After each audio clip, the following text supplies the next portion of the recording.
আসসালামু আলাইকুম বন্ধুরা। যে আমি এবং আমার বন্ধু দুইজন সার মিক্স করতেছি।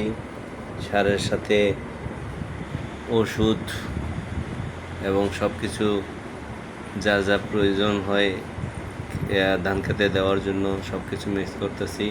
তারপর ধান খেতে এগুলা ছিটাবো।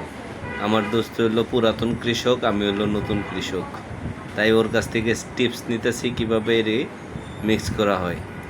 এই যে আমাকে দেখাই দিচ্ছে যে কিভাবে মিক্স করতে হয়।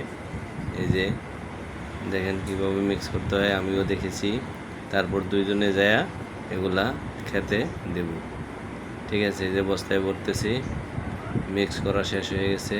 মানে যে বস্তায় ভরতেছি, বইরে এখন নিয়ে যাব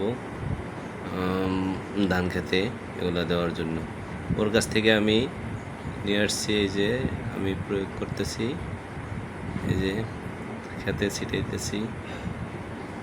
কারণ ও তো ওর অনেক জমি, 60% জমির জন্য সার করা হয়েছে। আমি ওখান থেকে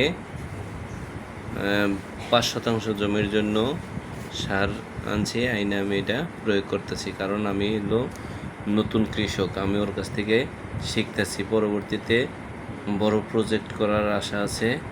আপনারা দোয়া করবেন যেন সামনে একটা বড় প্রজেক্ট করতে পারি। সেই জন্য আমি ওর কাছ থেকে কিছু টিপস নিতেছি। এই টিপসগুলা আগামীতেও দেখাবো কিভাবে কোন ফসল করতে হয়, সব ফসলের সাথেই দেব। আজ যাচ্ছি তো যাচ্ছি না, আবার দেখা হবে ইনশাল্লাহ নতুন কিছু নিয়ে।